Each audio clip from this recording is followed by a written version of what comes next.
Apple a récemment introduit les AirTags, et si vous n'êtes pas familier avec les traceurs d'objets, vous ne comprenez peut-être pas l'intérêt de ce palais en plastique blanc de 29 $. Alors, qu'est-ce que sont exactement les AirTags? Et surtout, comment fonctionnent-ils si vous décidez d'en acheter un? Eh bien, c'est exactement ce que Apple expliquer, vais expliquer maintenant. Donc, un AirTag n'est qu'un petit dispositif de suivi. Vous pouvez le mettre dans un sac à dos, un sac à main ou sur vos clés. Ainsi, la prochaine fois que vous égarez l'un de ces objets, vous pourrez aisément les retrouver. Mais qu'est-ce exactement que l'appareil AirTag lui-même? Eh bien, c'est un palais en plastique de 3 cm avec un dos en acier inoxydable. Et cette pièce arrière peut en fait être retirée en appliquant une pression et en tournant à gauche. L'AirTag contient une pile bouton remplaçable, similaire à celle des montres, offrant une autonomie de plus d'1 an. Lorsque la batterie est épuisée, il suffit simplement de la remplacer par une neuve sans besoin de recharge. L'AirTag contient également une technologie invisible à l'œil nu. Inclut un haut-parleur, le Bluetooth et la puce U1 d'Apple.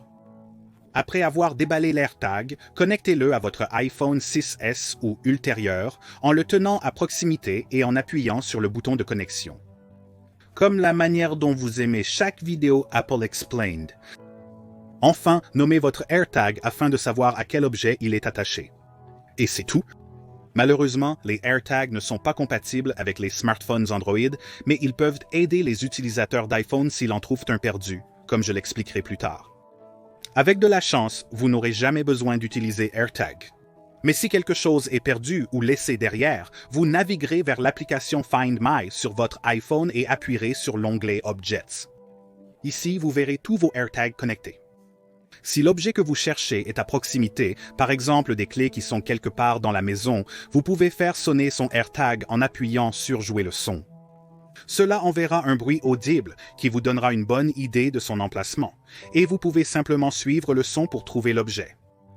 Mais il existe une méthode plus intuitive pour localiser les objets à proximité, uniquement pour les iPhone 11 ou 12 appelée localisation précise.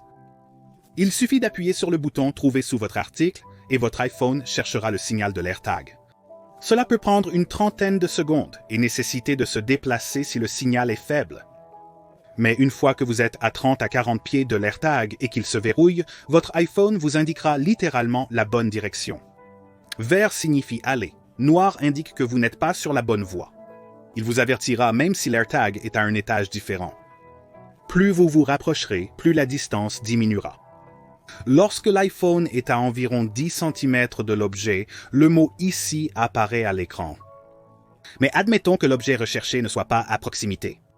Que se passe-t-il si vous avez oublié votre sac après une journée de course bien remplie? C'est là qu'intervient la magie d'Apple. Les AirTags peuvent transmettre leur position à votre appli Find My grâce aux iPhones proches. Il envoie un signal Bluetooth qui est capté par un appareil iOS d'un inconnu qui se trouve à portée, puis signalé directement à vous. Tout cela sans que cette personne ne sache même que cela s'est produit. C'est totalement sécurisé, anonyme et crypté. C'est efficace et n'affecte pas la durée de vie de la batterie ni l'utilisation des données de l'utilisateur. Cela signifie que le redouté message hors ligne qui affecte la plupart des appareils perdus ne sera pas un problème avec AirTag. Vous pourrez donc localiser votre article sur une carte et le retrouver. Mais si pour une raison quelconque l'emplacement de votre AirTag n'a pas encore été mis à jour, vous pouvez le mettre en mode perdu, ce qui vous enverra une notification une fois qu'il aura été localisé par un appareil iOS à proximité. Vous pouvez même configurer les AirTags pour donner vos coordonnées à quelqu'un s'il les scanne. Les utilisateurs d'iPhone peuvent scanner les AirTags via l'application Find My en tapant sur les éléments et en identifiant l'élément trouvé. Les utilisateurs Android peuvent également aider en tapant simplement leur téléphone équipé de communication en champ proche sur l'AirTag, ce qui ouvrira un lien vers un site web leur donnant des informations pour contacter le propriétaire. Et si votre AirTag se fait éclabousser, mouillé par la pluie ou laissé dans une flaque d'eau, vous n'avez pas à vous inquiéter, car il est résistant à l'eau jusqu'à 1 mètre. Apple a également empêché les AirTags d'être utilisés de manière malveillante. Par exemple, être secrètement glissé dans un sac ou un portefeuille pour suivre quelqu'un. Ils font cela en suivant combien de temps un AirTag a voyagé près de quelqu'un après avoir quitté son propriétaire. Finalement, l'iPhone de cette personne recevra une notification indiquant qu'un AirTag est à proximité. S'il ne le trouve pas, il émettra un son. Pour les utilisateurs Android suivis par l'AirTag d'une autre personne, le système ne fonctionne pas. Gardez simplement un œil sur les utilisateurs d'Apple Suspect. Voilà comment fonctionnent les AirTags d'Apple. N'oubliez pas de liker en partant. À la prochaine vidéo.